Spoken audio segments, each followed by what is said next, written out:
నమస్తే. ఈ నెల 23వ తారీఖున బెంగాల్లో మొదటి దశ ఎన్నికలు జరగబోతున్నాయి. ఈ నేపథ్యంలో బెంగాల్లో రాజకీయ సమీకరణాలు కూడా వేగంగా మారుతున్నట్టు కనిపిస్తోంది. టీఎంసీ చేతిలో నుంచి అధికారం జారిపోబోతోందా అనేటువంటి సందేహాలు కూడా కలుగుతున్నాయి. బీజేపీ తన దూకుడు పెంచింది గడిచిన వారం 10 రోజుల్లో.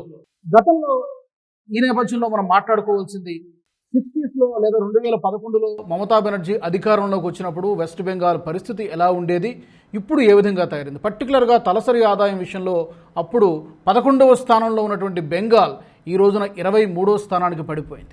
ఒకప్పుడు ఇండస్ట్రియల్ పవర్ హౌస్గా ఉన్నటువంటి బెంగాల్ ఈ రోజున అప్పుల ఊపులో కూరుకుపోయినట్టుగా కనబడుతోంది. మరి ఈ ఫ్యాక్టర్స్ అన్నీ ఈ ఎన్నికల్లో ఏమైనా రిఫ్లెక్ట్ అవుతాయా? రాబోయే రోజుల్లో ఈ ప్రజలు ఎలాంటి నిర్ణయాన్ని, ఎలాంటి తీర్పుని ఇవ్వబోతున్నారు? ఈ అంశాన్ని గురించి మాట్లాడదాం. నాతో జాయిన్ అవుతున్నారు చర్చలో రాజకీయ విశ్లేషకులు పేకేటి ప్రసాద్ గారు. ప్రసాద్ గారు నమస్తే. నమస్కారం రాజు గారు. ప్రసాద్ గారు, మనం గతంలో ఒక వారం 10 రోజుల కిందట మాట్లాడుకుంటున్నప్పుడు పరిస్థితికి ఇప్పుడు ఈ రోజున మనం మాట్లాడుతున్నప్పుడు పరిస్థితికి కొంచెం వ్యత్యాసం కనబడుతోంది. షిఫ్ట్ అయినట్టుగా కనబడుతోంది. టాక్ వేరేలాగా వినబడుతోంది. నెమ్మదిగా టీఎంసీ చేతిలో నుంచి పవర్ జారిపోతుందేమో అనిపిస్తోంది. మీ అబ్జర్వేషన్ ఏంటి సార్? అవునండి, అబ్సల్యూట్లీ రైట్. ఎందుకంటే ఇది మనం అప్పుడు మాట్లాడుకుంటున్నప్పుడు టీఎంసీ ఇంకా స్ట్రాంగ్ గా ఉంది, మమతా బెనర్జీయే బెంగాల్లో టాలెస్ట్ లీడర్ అలా అనుకున్నాము. ఈ ఎలక్షన్ చూస్తూ ఉంటే అండి, ఇంచుమించు మనకి తెలంగాణలో అసెంబ్లీ ఎలక్షన్ జరిగినప్పుడు అప్పుడు కూడా కేసీఆర్ వస్తారు, మళ్ళీ సీఎం అవుతారని అనుకున్నారు. ఈవెన్ మనకి వచ్చిన ఒపీనియన్ పోల్స్ అవన్నీ అలాగే వచ్చింది. కానీ నెమ్మదిగా ఎలక్షన్ డేట్ ముందుకు దగ్గరకు వస్తున్న కొద్దీ ఈ మళ్ళీ కాంగ్రెస్ పుంజుకుని కాంగ్రెస్ గవర్నమెంట్ ఫామ్ చేసింది. అలాగే బెంగాల్లో కూడా ఏమవుతుందంటే మమతా బెనర్జీకి అసలు ఎవరు సాటి లేరు, బీజేపీకి 100 సీట్లు కూడా రావు అన్న ఒపీనియన్ పోల్స్ ఇప్పుడు నెమ్మదిగా బీజేపీకి 130, 140 సీట్లు అలా వస్తాయని చెప్తున్నారు. అంటే ఈ మొమెంటం ఏదైతే ఉందో అది బీజేపీతో ఉంది. దానికి తోడు మనం లాస్ట్ మోదీ గారి క్యాంపెయిన్ కానివ్వండి, వారు ఇచ్చిన స్టేట్మెంట్లు కానివ్వండి, బీజేపీ వాడిన స్ట్రాటజీలు కానివ్వండి, చాలా మనకి ఇండికేషన్స్ ఎలా ఇస్తుందంటే BJP is coming to the power అన్నది ఒకటి ఇస్తుంది. అయితే మీరు ఓపెనింగ్ రిమార్క్స్ చెప్పింది, ఒకప్పుడు చాలా ఆర్థికంగా భారతదేశానికి మంచి టాప్ 2, టాప్ 3లో ఉండే కాంట్రిబ్యూషన్, జీడిపి కాంట్రిబ్యూషన్ గణనీయంగా పడిపోయింది మనకి బెంగాల్. ఇప్పుడు ఒక లేటెస్ట్ రిపోర్ట్ మనకు అప్పుడు వచ్చిన ప్రకారం అయితే 23rd ప్లేస్లో ఉంది. ఇది మనకి హిస్టారికల్లీ చూసుకుంటే అంటే 60s లో వచ్చేసరికి టాప్ 2, టాప్ 3లో ఉండేది. పర్ క్యాపిటల్ విషయంలో GDP share okay, GDP share top 2, top 3లో ఉండేది. అంటే అప్పుడు పంజాబ్, మహారాష్ట్ర వీళ్ళతో కాంపిటీషన్ లో ఉండేది. అయితే మళ్ళీ క్రమేపీ ఏమైపోయిందంటే ఎప్పుడైతే లెఫ్ట్ పాలన వచ్చిందో 70s, అక్కడి నుంచి ఇంకా నెమ్మదిగా అది పడిపోతూ వచ్చి లాస్ట్ ఇంకా మరి టాప్ 7లోకి వచ్చింది. టాప్ 7 నుంచి మళ్ళీ మమతా బెనర్జీ గారు తీసుకున్న సమయంలో టాప్ 11లోకి వచ్చింది. ఈ 15 ఏళ్ల పాలనలో అది ఎక్కడంటే జస్ట్ ఇంకా టాప్ మామూలు లాస్ట్ బాటంలోకి వచ్చేసింది అనమాట. అంటే కొత్త ఇండస్ట్రీలు ఏమీ లేవు, విపరీతమైన స్కాములు, మొత్తం చదువుకున్న మేధావులందరూ పక్క రాష్ట్రాలకి లేకపోతే దక్షిణాది రాష్ట్రాలకి వచ్చేయడం జరుగుతోంది. సో ఆ ప్రభావమే ఆర్థిక ఇబ్బందులు చాలా ఉన్నాయండి ఇప్పుడు అక్కడ. సో ఇది మనకు అక్కడ చూసుకుంటే ఏంటంటే ఫస్ట్ అది నందిగ్రామ్ అక్కడ గొడవ ఒకటి అయ్యింది. సో దాంతో పాటు నెమ్మదిగా అక్కడి నుంచి మొత్తము వీళ్ళ ఏమంటారు బ్రెయిన్ డ్రైన్ అవుతూ వస్తుంది అక్కడ. సో దాంతో ఏంటంటే చాలా ఇబ్బందుల్లో ఉంది బెంగాల్. సో దగ్గర 7,000 అంటే మమతా బెనర్జీ గారు గవర్నమెంట్ ఫామ్ చేసిన సమయం నుంచి ఇప్పటి వరకు దగ్గర 7,000 కంపెనీలు ఏవైతే ఉన్నాయో వాళ్ళ రిజిస్టర్ ఆఫీసు బెంగాల్లో పెట్టుకున్నారో అవన్నీ వేరే రాష్ట్రాలకు వెళ్ళిపోయాయండి. సో అందు గురించి ఇదేంటంటే ఆర్థికంగా చాలా ప్రాబ్లమ్స్ లో ఉంది. సో ఇండస్ట్రీస్ ఎవరు రావట్లేదు, మనకి అక్కడ వ్యవసాయం కూడా అంత పెద్దగా ఏం రావట్లేదు. దానివల్ల లేబర్ మైగ్రేషన్, అన్ఎంప్లాయ్మెంట్ కూడా అవుతోంది. సో ఇప్పుడు మీరు చెప్పిన దాన్ని బట్టి ఒకటి జీడిపి షేర్ విషయంలో చాలా దారుణంగా పడిపోయింది, తలసరి ఆదాయం విషయంలో కూడా చాలా దారుణంగా పడిపోయింది. దీంతో పాటు సుమారుగా ఒక 7,000 కంపెనీలు కొన్ని క్లోజ్ అయిపోయినాయి, కొన్ని ఇతర రాష్ట్రాలకి తరలిపోయినాయి, షిఫ్ట్ అయిపోయినాయి. అయితే ఈ ఫ్యాక్టర్స్ అన్నీ కూడా మధ్యతరగతి ప్రజలకు లేదా ఇంకా దిగువ మధ్యతరగతి ప్రజలకు అవగాహన ఉంటుందా ఓటు వేసేటువంటి సమయంలో ఇదంతా జరుగుతుంది? ఎందుకంటే మమతా బెనర్జీ సంక్షేమ పథకాలను బాగా నమ్ముకున్నారు, ముస్లిం ఓటు బ్యాంకును నమ్ముకున్నారు. ఈ రెండు ఆమెకు ప్రధానమైనటువంటి బలం. ఒకటి 30% ఉన్నటువంటి ముస్లిం ఓటు బ్యాంకు, రెండోది సంక్షేమ పథకాలు. ఈ మధ్య కూడా ఏదో ప్రకటించినట్టుగా ఉన్నారు జస్ట్ ఎలక్షన్ ముందు. ఈ రెండు డామినేట్ చేయగలుగుతాయా ఇప్పుడు ఇందాక మనం మాట్లాడుకుంటున్నటువంటి పాయింట్లు వర్సెస్ ఈ రెండు విషయాలు? అంటే అండి, బెంగాల్లో ఉండే అక్కడ ఎలక్టరేట్ ఎలా అంటే వాళ్ళు ఒక టర్మ్ ఇవ్వరు, రెండు టర్మ్. ఫస్ట్ వాళ్ళు కాంగ్రెస్ పాలన చూశారు, అది అయిన తర్వాత మళ్ళీ లెఫ్టిస్ట్లకు 30 సంవత్సరాలు ఇచ్చారు. కానీ వీళ్ళకి చూసుకుంటే, మమతా బెనర్జీకి చూసుకుంటే 15 అంటే థర్డ్ టర్మ్ లోనే తెలిసిపోయింది వాళ్ళకి, బెంగాల్ వాళ్ళకంటే ఆ సహనం కోల్పోయారు వాళ్ళు అక్కడ. సో దాంతో ఏమవుతుందంటే ఎక్కువగా ఇచ్చే ఆస్కారం లేదు ఇంకా. అంటే థర్డ్ టర్మ్ లో యాంటీ ఇన్కంబెన్సీ అంటారు కదా, అది చాలా విపరీతంగా కనిపిస్తుంది మమతా బెనర్జీ మీద. దానికి తోడు వీళ్ళు ఇచ్చే మోదీ గారు చెప్పారు కొన్ని గ్యారంటీలు ఇస్తున్నాను నేను అన్నారు.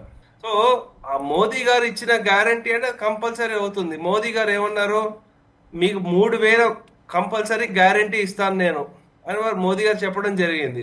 సో మోదీ గారికి అంటే ఆ చరిష్మా పవర్ మోదీ గారికి మాత్రం పక్కా బాగా తెలుస్తోందండి.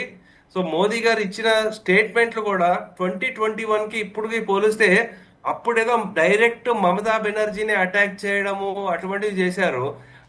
దాంతో ఏమైందంటే ఒక మహిళ మీద అటాక్ చేస్తున్నారు, మేము మా బెంగాల్ పౌరుషం ఏంటో చూపిస్తాము, అలా ఆ నెరేటివ్ తిప్పారు.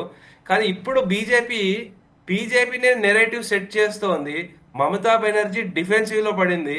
మోదీ గారు ఇక్కడ వచ్చిన తర్వాత కూడా ఆయన లా అండ్ ఆర్డర్ మీద, అన్ఎంప్లాయ్మెంట్ వీటి మీద ఎక్కువగా ఫోకస్ చేస్తూ ఆ వాటిలో మీకు గ్యారంటీగా మేము ఉంటాము, బీజేపీ గవర్నమెంట్ ఉంటుంది అలాగే చెప్పి ఎవరైతే కరప్షన్ చేస్తున్నారో వాళ్ళందరికీ ఒక వార్నింగ్ లాగా కూడా ఇవ్వడం జరిగింది. సో అలాగే ఏమన్నారు, ప్రతి స్కామ్ ఏవైతే మీరు ఉందో దానికి అన్నిటిని బయటకు తీస్తాం, అందరిని జైల్లో వేస్తామని చెప్పారు. సో ఇవన్నీ అలాగే మామూలుగా శరణార్థులుగా వచ్చే వాళ్ళకి మామూలుగా మా పద్ధతులు ఏవైతే ఉంటుందో ఆ ట్రీట్మెంట్ ఉంటుంది, కానీ చొరబాటుదారులని గంటేస్తాము అన్నారు. సో ఇటువంటి చాలా పెద్ద పెద్ద, ఇంకోటి ఏంటంటే 7th పే కమిషన్ ని ఇంప్లిమెంట్ చేస్తాము బెంగాల్లో అని చెప్తున్నారు. సో ఈ అంశాలు ఏంటంటే మామూలు అక్కడ ప్రజలకి చాలా అది అట్రాక్టివ్ గా ఉంది. ఇది వరకు నెరేటివ్ ఎలా వచ్చిందంటే ఏదో బీజేపీ ఉత్తరాదిన వచ్చి వాళ్ళు పెత్తనం ఏంటి వాళ్ళకి ఇక్కడ అని ఉంది, కానీ ఇప్పుడు వాళ్ళే ఇప్పుడు తిరగబడుతున్నారు ఇప్పుడు మమతా బెనర్జీ మీద. అయితే మనం గతంలో చూస్తే ఒక 2 వారాల కిందట అనుకుంటా సుమారు, అప్పుడు ఒక ఒపీనియన్ పోల్ సర్వే వచ్చింది, ఐ థింక్ న్యూస్ 18 సంస్థ. అప్పుడు మ్యాక్సిమం ఇచ్చినటువంటి సీట్లు 118. బట్ రీసెంట్ టైమ్స్లో 1-2 సర్వేలు వచ్చి దాని ప్రకారం చూస్తే ఇందాక మీరు చెప్పినట్టుగా 130+ వరకు వస్తుంది, 132 వరకు వస్తుంది. ఈ 2 వారాల టైంలో కొంచెం ఇది పెద్ద చేంజ్ లాగానే కనిపిస్తుంది. అంటే ఫ్యాక్టర్స్ ఏమేమి ఫ్యాక్టర్స్ పనిచేసాయి అనుకోవచ్చు. ఒకటి, ప్రచారంలో దూకుడు పెంచారు మీరు చెప్పినట్టుగా, అమిత్ షా అక్కడే మకాం వేయడము, మోదీ గారు అగ్రెసివ్ కైండ్ ఆఫ్ క్యాంపెయినింగ్ కానివ్వండి. ఎస్ఐఆర్ ఎలాగో ఇంకొక ఫ్యాక్టర్ ఉంటుంది. సెంట్రల్ ఫోర్సెస్ కూడా అక్కడే, దాదాపుగా 2 లక్షల కేంద్ర బలగాలు కూడా అక్కడే ఉన్నాయి. ఈ ఫ్యాక్టర్స్ కూడా ప్రభావం చూపిస్తాయా ఓటింగ్? అంటే ముఖ్యంగా ఏంటంటే అండి, వాళ్ళు అంటే చిన్న చిన్న మీటింగ్లు పెట్టేసుకొని మొత్తం వాళ్ళు మొబిలైజేషన్ చేసేసుకున్నారు. నెక్స్ట్ ఏంటి, బీజేపీ సపోర్టర్లు బయటకు వచ్చి ఓటు వేయడానికి భయపడకుండా మొత్తం పకడ్బందీగా సిఆర్పిఎఫ్ వాళ్ళని వీళ్ళందరినీ పెట్టారు. మనం చూసాం కొన్ని చోట్ల వీళ్ళు భయపెట్టిస్తుంటే టీఎంసీ వాళ్ళని కొన్ని వీడియోలు కూడా వచ్చాయి. ఆ సిఆర్పిఎఫ్ లో ఉండే వాళ్ళు, సెక్యూరిటీ వాళ్ళు వీళ్ళని కొట్టి తరిమేయడం కూడా అటువంటి చేసుకుంటూ వచ్చారు. మీరు సర్వేలో 120, 130 అంటున్నారు. నేను చెప్తున్నా ఈరోజు ఫేజ్ 1 ఎలక్షన్ 154 సీట్లకు జరుగుతోంది. దాంట్లో బీజేపీ ఇంచుమించు 100 సీట్లు దాటుతుంది అని ఒక అంచనా అండి. 154లో 100 బీజేపీ గెలిచే ఛాన్స్ ఉందంటారు, అవకాశం? డెఫినెట్లీ. ఎందుకంటే ఈ ఎలక్షన్ జరిగేవి ఫస్ట్ ఫేజ్ లో బీజేపీ స్ట్రాంగ్ హోల్డ్ అయిన నార్త్ బెంగాల్లో అండి. సో అందు గురించి ఏంటంటే ఇక్కడ డెఫినెట్లీ అది కొంచెం మిగతా వేరే ఈ ప్రాంతాల్లో కూడా కొంచెం సెంట్రల్ బెంగాల్లో అటుపక్క వస్తోంది. సో ఈ ప్రాంతాల్లో బీజేపీ చాలా బాగా పర్ఫామ్ చేస్తుంది అని ఒక నమ్మకం ఉందండి. సో మీరు చెప్పిన అంశాలు ఇప్పుడు సార్ ఉండొచ్చు, ఏమున్నప్పటికీ కూడా ఈ భయాలు ఏవైతే ఉందో బయటికి వచ్చి ఓటు వేయాలన్న భయం పోయింది. జనాలు అక్కడ కొంతమంది ఆన్ ద గ్రౌండ్ సర్వే చేసినప్పుడు మీరు ఎవరు ఓటు వేస్తారు అంటే చెప్పడానికి మొహమాట పడేవాళ్ళు. ఇప్పుడు డైరెక్ట్ గా మీకు ఏం కావాలంటే మాకు మార్పు కావాలి అని చెప్తున్నారు. సో ఈ కోణంలో చూసుకుంటే రాజు గారు డెఫినెట్లీ ఓటర్లో ఆ కాన్ఫిడెన్స్ లెవెల్ వచ్చింది అని నేను అనుకుంటున్నాను. దానికి తోడు అక్కడ బెంగాల్లో హిందువుల మీద ఊచకోత ఎలా జరిగింది, దాంతోపాటు లా అండ్ ఆర్డర్ లో ఈ ఆర్జే కర్, సందేశ్ కలి ఇవి ఏవైతే జరిగాయో ఆ సెంటిమెంట్ చాలా ఎక్కువ కనిపిస్తోందండి. సో ఇప్పుడు ఈ పర్టికులర్ ఏదైతే ఉందో నార్త్ బెంగాల్లో డార్జిలింగ్ అయితే చూసుకున్న, కూచ్ బీహార్ తీసుకున్న, జల్పాయిగురి ఈ ప్రాంతాలన్నింటినీ కంప్లీట్ ఇగ్నోర్ చేసేసింది. సో యాక్చువల్లీ ఎవరైనా ఈ మధ్య వెళ్ళుంటే ఈ గ్యాంగ్టాక్ లేకపోతే సిక్కిం చాలా బాగుంది, డార్జిలింగ్ రావాలంటే బేసిక్ రోడ్స్, డ్రైనేజ్ ప్రాబ్లంలు కూడా ఉన్నాయి అంటున్నారు. దాంట్లో టూరిస్టులు కూడా రావట్లేదు. సో ఇటువంటి ప్రాబ్లమ్స్ ఉన్నాయి కాబట్టి బీజేపీ వీటి మీద ఫోకస్ బాగా పెట్టింది.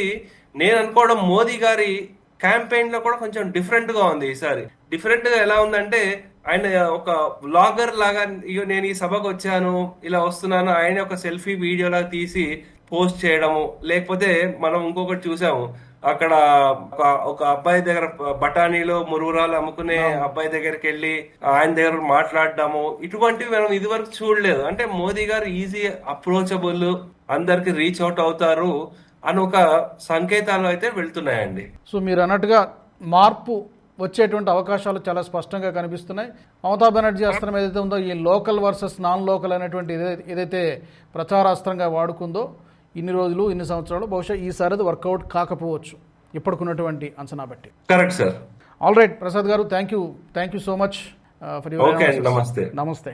మరి బెంగాల్లో మొదటి దశ ఎన్నికలు 23వ తారీఖున జరగబోతున్నాయి. 154 నియోజకవర్గాలకు ఎన్నికలు జరగబోతున్నాయి. ఈ 154 నియోజకవర్గాల్లో చాలా వరకు బీజేపీకి చాలా గట్టి స్ట్రాంగ్ హోల్డ్ పట్టునటువంటి స్థానాల్లో ఎన్నికలు జరగబోతున్నాయి. తప్పకుండా మంచి ఒక చెప్పుకోదగ్గ స్థాయిలో బీజేపీ సీట్లు గెలుచుకునేటువంటి అవకాశం ఉందని విశ్లేషకులు అభిప్రాయపడుతున్నారు.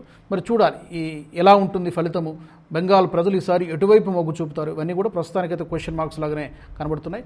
మే 4వ తారీఖున ఫలితం మనకి వెలువడబోతోంది. మరి మీ అభిప్రాయాల్ని ఈ ఎపిసోడ్కు సంబంధించి, అలాగే బెంగాల్లో తీర్పుకు సంబంధించి కూడా ఒపీనియన్స్ని కామెంట్స్లో పెట్టండి. వచ్చే ఎపిసోడ్లో మళ్ళీ మనం కలుసుకుందాం. జై హింద్. ఈ వీడియో మీకు నచ్చినట్టయితే లైక్ చేయండి, 10 మందికి షేర్ చేయండి, అలాగే కామెంట్ల రూపంలో మీ అభిప్రాయాలను మాతో పంచుకోండి. Nationalist hub group of channels ను సబ్స్క్రైబ్ చేసుకుని తెలుగునాట జాతీయవాద జర్నలిజాన్ని ప్రోత్సహించండి. ఈ వీడియో కింద ఉన్న బెల్ ఐకాన్ పై క్లిక్ చేయడం మర్చిపోవద్దు.